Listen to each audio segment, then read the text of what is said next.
Cette année, je me suis enfin chauffé, je suis allé aux Utopiales à Nantes, un des plus gros festivals de SF en Europe. Vous le savez peut-être, mais je présente des bouquins de science-fiction sur Instagram et TikTok. Donc plutôt que de faire un vlog insipide, je me suis dit, il y aura des auteurs et des autrices sur place, et si c'était à eux cette fois de me présenter leurs bouquins de SF préférés. Je vous passe ceux qu'on a fait en parallèle, je suis allé avec des potes, donc on a mixé science-fiction, gastronomie et bar, pas mal de bars. Mais bref, rentrons dans le vif du sujet. C'est quoi le bouquin de science-fiction préféré de ton auteur de SF préféré? My favorite sci-fi book is actually a trilogy. I'm obsessed with The Three Body Problem by Cixin Liu. Why? It's fascinating. He goes so far into these incredible, kind of fantastical, futuristic scenarios. It's also a fascinating portrait of human nature, done through a science fictional lens in a way that just mesmerized me. I think on the writing level, his writing is wonderful. His characterizations are impeccable. It's just excellent work. Mon bouquin préféré en SF, je pense que c'est forcément la trilogie de Mars de Kim Stanley Robinson.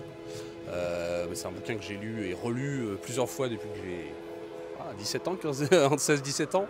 Et donc c'est une trilogie de SF qui raconte on va dire l'installation de l'humanité sur Mars et toutes les problématiques qui vont jouer autour de la terraformation. Faut-il terraformer ou pas? Faut-il rester en relation avec la Terre ou pas, à travers toute une galerie de personnages. Et c'est un bouquin d'une très grande richesse et avec un grand appétit pour le récit de voyage, la découverte des paysages et pour les discussions politiques et le débat en fait. C'est un bouquin avec beaucoup d'échanges et de discours. Moi, c'est quelque chose que j'adore. Et aussi un goût pour le spectaculaire qu'on a assez peu, je trouve, dans ce genre de réalisme-là. On appelle ça un peu de la hard SF, mais j'aime pas trop le terme, parce que je trouve que ça veut dire qu'il y aurait une soft SF, je sais pas ce que ça veut dire. Mais ouais, non, la trilogie de Mars de Kim Stanley Robinson, ouais, Mars la rouge, Mars la verte, Mars la bleue.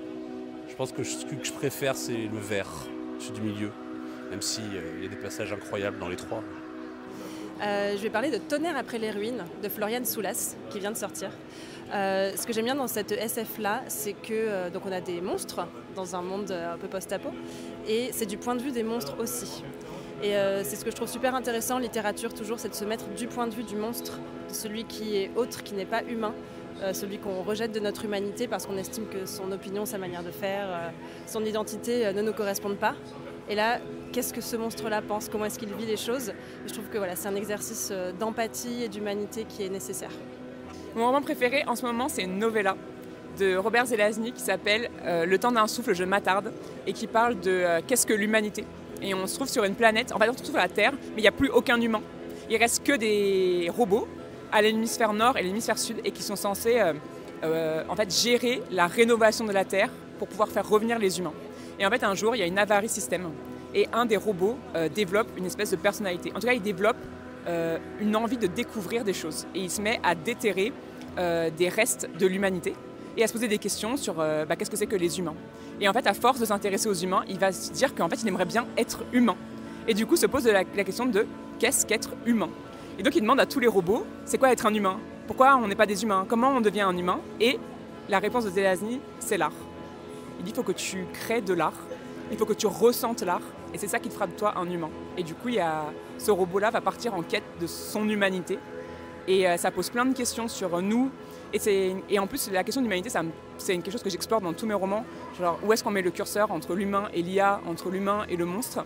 Et j'ai trouvé que toutes les questions que Zelazny soulevait dans cette œuvre-là, qui est pourtant très courte, hein, ça fait même pas 120 pages, ça m'a complètement fait revoir ma vie et ma vision de la vie. Donc je vous le conseille. Et d'ailleurs, allez lire tout ce que fait Zelazny parce que c'est merveilleux. Une autrice que j'aime beaucoup, que je suis depuis quelques années, je lis vraiment tout ce qui sort en français, c'est Nina Allan. Ça sort aux éditions Tristram. Et le roman d'elle que j'ai vraiment préféré s'appelle La Course. La Course, ça se passe dans une ville au sud de l'Angleterre. On est dans un futur un peu indéterminé. On sent que c'est une ancienne station balnéaire qui est devenue une ville plutôt industrielle, où on exploitait du gaz de schiste, des choses comme ça, qui ont vraiment asséché les marées, la terre, donc une vraie catastrophe écologique. On sent que c'est pas la seule catastrophe aussi, il y a eu une guerre en Angleterre, on ne sait pas exactement pourquoi, mais on sent qu'on est dans un pays qui est dévasté. Et cette ville, elle ne survit que par une seule industrie, on va dire, c'est les paris sur des courses de chiens, des lévriers génétiquement modifiés, qui s'appellent des smart dogs. Et ces lévriers sont commandés, pilotés par des pisteurs, grâce à des puces cérébrales. Donc on suit une pisteuse, son frère qui est un éleveur de chiens, qui est un homme un peu violent, qui fait un peu peur. Hein. Et ils jouent leur va-tout sur une course. Il faut absolument que leur chien gagne parce que grâce à l'argent qu'ils vont gagner, ils vont payer la rançon de la fille de l'éleveur qui a été enlevée. Donc on commence vraiment comme un thriller, un côté très page-turner. Et à partir du moment où on est plongé dans cette histoire et on se demande qu'est-ce qui va se passer, qu'est-ce qui arrive à cette petite fille, tout d'un coup le récit change complètement de paradigme. Et il va se passer quelque chose narrativement que je ne peux pas raconter évidemment, mais qui va remettre en cause la réalité de tout ce qu'on vient de lire. Et ces bouleversements vont se produire à plusieurs reprises au cours du roman. C'est quelque chose dont Nina Allan est assez habituée en fait. C'est vraiment une autrice qui convient aux lecteurs et aux lectrices qui aiment bien se faire bousculer par l'auteur, qui aiment bien être surpris dans leur lecture. C'est vraiment un livre que j'ai trouvé que la narration était à proprement parler vertigineuse. Vraiment, si c'est votre type de littérature, allez-y, je vous le conseille. Dan Simmons, Hyperion, qui est un grand classique, hein, qui est un standard. J'ai longtemps hésité avec Ian M. Banks, parce que c'est aussi un auteur qui m'a beaucoup marqué. Mais Dan Simmons, Hyperion, ça reste quand même pour moi un mythe. L'histoire est super bien construite. C'est les pèlerins du Gritch, c'est vraiment quelque chose qui m'a frappé. Il y a 6 univers qui se mélangent dans une histoire globale. Je trouve qu'au niveau Sense of Wonder et intrigue et univers, diversité de l'univers, capacité d'innovation sur un univers futuriste avec différentes planètes, différentes civilisations, c'est vraiment le top du top. Et pour moi, c'est vraiment quelque chose qui m'a marqué et qui restera gravé dans ma mémoire pour tout le temps. Donc c'est vraiment le bouquin qui m'a le plus marqué en SF, il n'y a pas de photo. Alors, je suis pas tentée de dire Trop semblable à l'éclair de Ada Palmer, mais je suis sûre qu'on vous l'a déjà cité. Donc, pour en faire un autre, je dirais Chronique du pays des mers de Elisabeth von Arburg, parce que sûrement par un attachement émotionnel, je l'ai lu à 20 ans, ça avait été une grosse découverte. C'est un livre incroyablement inspirant par rapport à la place des femmes, c'est un livre féministe, les personnages sont juste incroyables. On découvre tout ce monde en fait où les hommes ont disparu, donc c'est un monde matriarcal. Et ce qui est vraiment incroyable, c'est qu'en se passant assez loin dans le futur, le but quand même de l'héroïne et de différents personnages, c'est de trouver les explications du passé. Donc quelque part, c'est de l'archéologie du futur de notre passé. Et il s'en dégage une très grande nostalgie, en fait. Une très grande nostalgie, une très grande recherche des origines, compréhension de comment ils sont arrivés à ce modèle de société-là. Et en même temps, l'héroïne cherche également sa place dans cette société. Elle avait une place qui était définie par sa naissance, mais elle s'en a franchi pour différentes raisons. Et donc voilà, il y a une quête personnelle, il y a une quête du passé de la société. Et voilà, c'est vraiment sublimement écrit, sublimement porté, et on se laisse vraiment embarquer. Voilà, c'était vraiment un magnifique, magnifique roman. C'est pas facile, ¿eh? C'est pas facile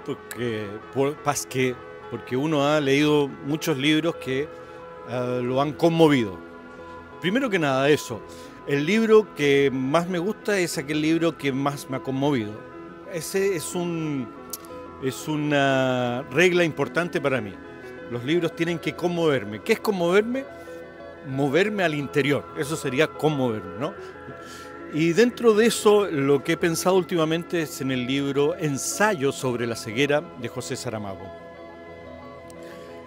Porque en este libro José Saramago describe de manera magistral el colapso de una sociedad.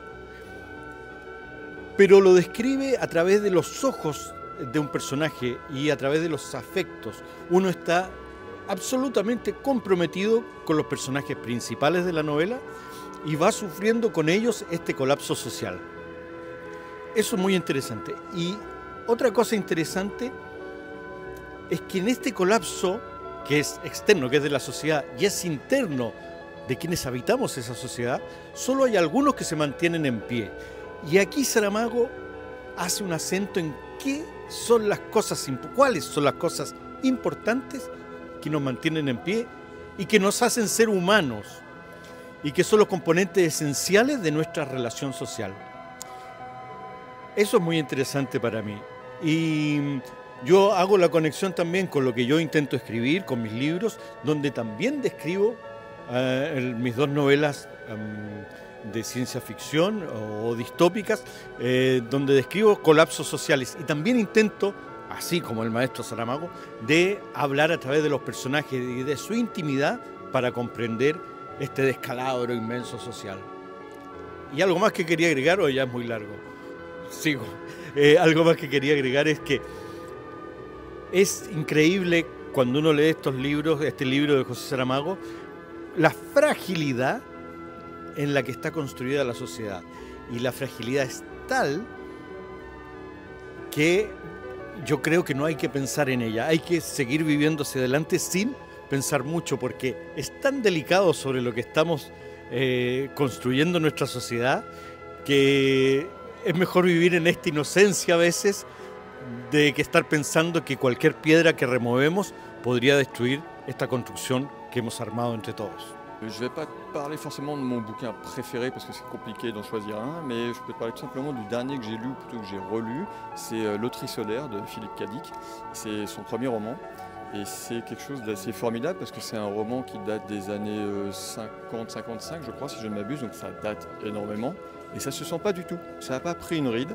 C'est une science-fiction un peu dystopique, il faut bien le dire, comme il le faisait souvent, qui est très crue, très directe.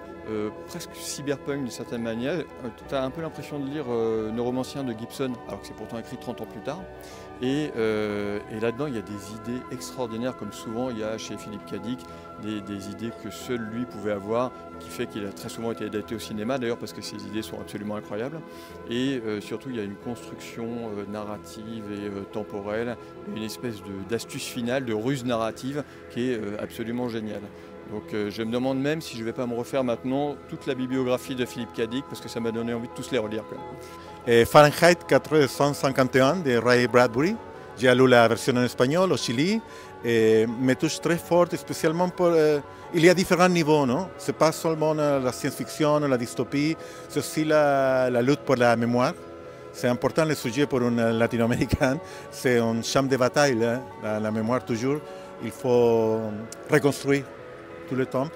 Et ça, c'est un côté très politique du livre qui m'a touché d'une façon très forte la première fois que je l'avais lu. Et c'est un auteur que j'aime bien aussi. Il y a des autres livres de Bradbury qui sont aussi des préférés, mais s'il faut choisir un, ça sera ma choix. À l'heure actuelle, mon préféré, c'est Terra Ignota. Alors c'est une série en 5 tomes et chaque tome est un cale-porte, donc il faut prévenir quand même. Voilà. Et en gros c'est super bizarre, ça se passe en 2454, ça parle de plein de trucs, de politique, de religion, de genre, d'identité et tout ça.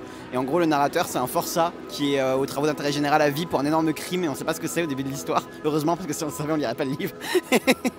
et en gros il a été engagé par les grands politiques de ce monde pour chroniquer les événements qui vont durer 7 jours, qui vont changer la face du monde en fait. Voilà. Et donc du coup voilà, et ça imite un texte de propagande écrit pendant la Renaissance, en fait, alors que ça se passe en 2454. Enfin, c'est vraiment fascinant et il y a tellement de choses à l'intérieur que c'est super compliqué d'en parler, surtout sans le spoiler. Mais en gros, ouais, c'est une espèce de récit de SF épique qui fait un peu penser à, pas Ursula Le Guin, mais qui s'inscrit, je pense, dans la même veine qu'Ursula Le Guin, qui faisait beaucoup de la SF moins portée sur le space opéra et sur l'architechnologie et plus portée sur l'humain en fait, sur l'anthropologie, sur l'évolution de la société, etc. Et ça c'est ce type de SF là en fait. Alors la lecture qui m'a le plus marqué ces derniers temps, c'est le dernier bouquin de Justine Niogré qui s'appelle Quand on eut mangé le dernier chien, qui est un récit d'exploration antarctique et qui est un livre d'une violence incroyable et d'une très très grande douceur. Voilà. Et j'ai trouvé que l'écriture était dingue et ça m'a fait des trucs physiques très rapidement. Donc il y avait des choses de peine, de souffrance, de froid et en fait assez rapidement il y avait aussi de l'émotion. C'est vraiment un bouquin incroyable que je recommande chaleureusement. Je ne vais pas être très original, mais c'est les robots d'Isaac Asimov. Alors pourquoi? Parce qu'en fait ça date du temps où j'étais au lycée. Au lycée j'étais plutôt scientifique, enfin je suis devenu ingénieur donc j'étais plutôt dans les filières scientifiques, mais j'aimais quand même lire. Et tu sais qu'en France on a souvent tendance à mettre les gens dans des catégories, on disait t'es littéraire ou t'es scientifique. Et en fait Asimov, quand tu regardes bien, quand tu lis les robots, donc c'est un grand littéraire, il a fait des tas de romans, mais il y a une rigueur scientifique qui m'avait complètement fasciné avec les fameuses 3 lois de la robotique. Et je m'étais dit à cette époque, il y a un gars qui arrive à écrire des bonnes histoires, donc vraiment le côté fictionnel, mais tout en mettant de la rigueur mathématique, scientifique, tout ce que j'aimais aussi à l'époque. Et donc ça a vraiment été une révélation de dire, bah ouais, en fait on n'est pas obligé dans des cases, et tu peux très bien être un bon littéraire en écrivant des bonnes histoires, tout en suivant une logique mathématique qui est propre. Donc voilà, donc c'était Asimov, les robots. Alors mon livre préféré c'est L'espace d'un an de Becky Chambers. J'avoue quand je l'ai lu j'ai eu grosse révélation, ça a ouvert ce que j'aime bien dans la littérature, c'est que ça a ouvert d'autres possibilités, ça a ouvert mon monde vers une science-fiction qui soit inclusive et vers... J'adore moi les thématiques de rencontre de l'autre. Et dans Becky Chambers, c'est de la rencontre de l'autre sous toutes ses formes et avec beaucoup de bienveillance. Et voilà, souvent on dit c'est un feel good à l'intérieur de la science-fiction. C'est la première fois que j'en ai lu et ça m'a fait beaucoup de bien d'avoir une lecture très doudou et très chouette et très imaginative aussi. Eh ben, je pense au livre Des choses étranges et nouvelles de Michael Faber. Donc en anglais, c'est The Book of Strange New Things. Et c'est un livre qui raconte de manière assez classique un effondrement climatique, plutôt une forme d'apocalypse, mais l'essentiel de l'action se passe dans l'espace, avec une relation épistolaire entre un homme qui est missionnaire chrétien et qui va convertir une population extraterrestre sur une autre planète. Et c'est un livre que j'adore, déjà à cause de la forme épistolaire qui m'a énormément inspiré, de toute la tendresse qu'il y a dans ce couple, mais qui se sépare par la force des choses, enfin par la distance, mais aussi parce que les expériences sont trop différentes. Et le truc qui est génial dans ce livre, c'est qu'il y a une langue extraterrestre dont on ne donne pas la traduction, et c'est les lectrices qui doivent imaginer la prononciation des mots à partir de ces caractères complètement fous. Et c'est un très beau livre, et c'est vraiment le livre des choses étranges et nouvelles, c'est quasiment ce livre-là en fait. Je ne révèle pas ce que c'est exactement, voilà. Il y a en plus un plot twist assez chouette. Voilà.